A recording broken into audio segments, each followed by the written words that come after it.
Have you ever wondered why carbon, a mere element on the periodic table, is so crucial to our existence? Well, today, we're going to dive into that mystery. Let's start with the basics. Carbon, represented by the letter C on the periodic table, sits comfortably in the 6th position. This means it has 6 protons in its nucleus, and, in its most stable form, 6 neutrons. But what makes it truly fascinating is its electron configuration. The outermost shell of a carbon atom has 4 electrons, leaving 4 spots open. This makes carbon a tetravalent element capable of forming 4 covalent bonds with other atoms. Now imagine you're at a party where everyone is holding hands, creating a chain of people. That's pretty much what carbon does at a molecular level. This property is called catenation, the ability to form long chains or rings by linking to other carbon atoms. It's this property that gives birth to an incredible variety of compounds, from the simple methane gas we use for cooking to the complex DNA that defines who we are. But it doesn't stop there. Carbon is a master of disguise, capable of changing its form under different conditions. It can be as soft and black as graphite, used in pencils, or as hard and transparent as a diamond. And let's not forget its role as the backbone of all life on Earth. Every living organism, from the smallest bacteria to the largest blue whale, contains carbon in one form or another. Carbon also plays a vital role in our environment. It's a key player in the carbon cycle, moving between the atmosphere, oceans, and Earth, regulating our planet's climate. It's part of the food we eat, the air we breathe, and the fuel we use. So as you can see, carbon isn't just a simple element, it's the building block of life itself. Now let's move on to understand how this incredible element forms an array of compounds that are integral to the world around us. Now, what happens when carbon, with all its unique properties, combines with other elements? Well, we get a fascinating world of carbon compounds. Carbon compounds can be broadly categorized into 2 types, inorganic and organic compounds. But what's the difference between the two? Inorganic carbon compounds are those that usually do not contain carbon-hydrogen bonds. They are often associated with minerals or substances not living or once living. Some common examples are carbon dioxide, carbonates and bicarbonates, and certain types of cyanides. Carbon dioxide, for instance, is a gas we exhale during respiration and plants use for photosynthesis. Carbonates and bicarbonates are salts found in many types of rocks and are also used in antacids to neutralize stomach acid. Cyanides, though toxic, are used in certain industrial applications like metal plating and mining. On the other hand, organic carbon compounds are primarily made up of carbon-hydrogen bonds. This category includes a vast array of compounds, many of which are vital for life. These are the compounds found in all living things, from the simplest of bacteria to the most complex of mammals. Organic compounds include hydrocarbons like methane, ethane, and propane that are used as fuels. Other examples are carbohydrates, proteins, and fats that make up our food. Even the DNA in our cells, which carries the blueprint of life, is an organic compound. Organic compounds are not just limited to living things.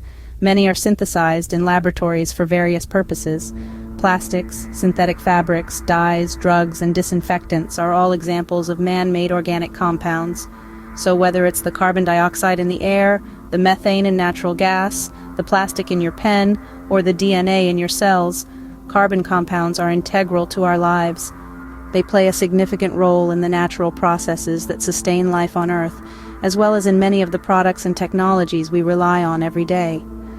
From the air we breathe to the fuel that powers our vehicles, carbon compounds are everywhere. Scene script. Imagine a world without fuels, solvents, and even plastic. Hard, isn't it? Well, that's the world without hydrocarbons. Hydrocarbons, in the simplest terms, are organic compounds composed of carbon and hydrogen atoms. The name hydrocarbon itself is a pretty big clue about what they are, right? They are the most basic form of organic compounds. But don't let their simplicity fool you. The world as we know it would be very different without them. There are 3 main types of hydrocarbons: alkanes, alkenes, and alkynes. These categories are based on the type of bonds between the carbon atoms in the compound. Let's start with alkanes. Alkanes are hydrocarbons where all the carbon-carbon bonds are single bonds. Picture a chain of carbon atoms all holding hands with each other. That's an alkane for you. Methane, the primary component of natural gas, is the simplest example of an alkane. Next, we have alkenes. The difference between alkenes and alkanes is that alkenes have at least one carbon-carbon double bond, Imagine two carbon atoms not just holding hands but also linking arms. That's an alkene. Ethene, used in the production of polyethylene plastic, is a common example of an alkene. Finally, we have alkynes. Alkynes are hydrocarbons with at least one carbon-carbon triple bond. Picture 3 bonds between carbon atoms like a group hug. That's an alkyne. Acetylene, used in welding torches, is a well-known alkyne. Each type of hydrocarbon has unique properties and uses, which make them indispensable in various industries. They serve as the backbone of many everyday materials and fuels, from the gasoline that powers our cars to the plastic containers that store our food. Hydrocarbons may be simple in structure, but their impact on our world is profound. So next time you fill up your car or use a plastic item, remember the humble hydrocarbons that make it all possible. Ever wondered what gives each organic compound its unique characteristics? Well, it all boils down to something called functional groups. Think of these as the special agents within a compound, each with a specific mission that influences the overall behavior of the compound. Let's delve into this fascinating world of functional groups. First up, we have the alcohol group. You might know it from compounds like ethanol, which is found in your favorite beverages. The alcohol group consists of a hydroxyl group, which is an oxygen atom bonded to a hydrogen atom.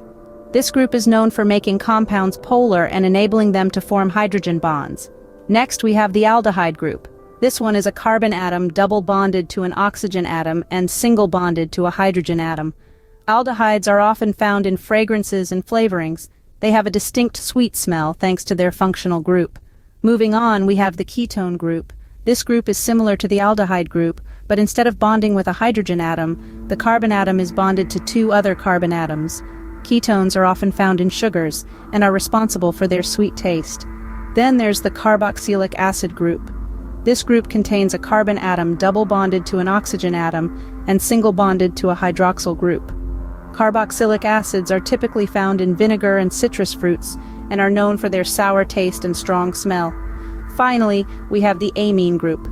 This group consists of a nitrogen atom bonded to 1 or more hydrogen or organic groups.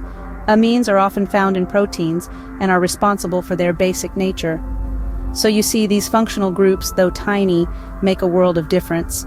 They define the chemical behavior of compounds, influencing their taste, smell, and even how they react with other substances. Functional groups, though tiny, play a huge role in determining the behavior of an organic compound. So, we've taken a deep dive into the world of carbon and its compounds. Let's recap what we've learned. We began our journey by exploring the universe of carbon, the 6th element in the periodic table, which is unique due to its ability to form stable bonds not only with other elements, but also with itself. This property, known as catenation, has allowed the existence of over 10 million carbon compounds, a number far greater than compounds of any other element. Moving on, we ventured into the world of carbon compounds. They're everywhere, aren't they? From the diamond on your ring to the graphite in your pencil, and from the carbon dioxide we exhale to the methane that powers our homes. Carbon compounds have a wide range of properties due to the different arrangements of carbon atoms. Next, we discovered the realm of organic compounds and hydrocarbons. We learned that organic compounds, the compounds of life, are primarily made up of carbon atoms. Hydrocarbons, on the other hand, are the simplest form of organic compounds, made up solely of carbon and hydrogen atoms. They are the primary constituents of petroleum and natural gas, serving as our main source of energy. Finally, we dove into the fascinating world of functional groups in organic compounds. These groups of atoms are responsible for the characteristic properties of organic compounds. They transform the behaviors of molecules, influencing their reactions and interactions with other substances. We delved into the various types of functional groups such as alcohols, aldehydes, ketones, and carboxylic acids, each with their unique properties and roles. In conclusion, carbon, with its versatility and unique bonding capabilities, plays a pivotal role in our lives and the world around us. Whether it be the fuel that powers our cars or the proteins that build our bodies, it all comes back to carbon. From the simplest hydrocarbon to the most complex organic compound, carbon truly is the star of the chemical world.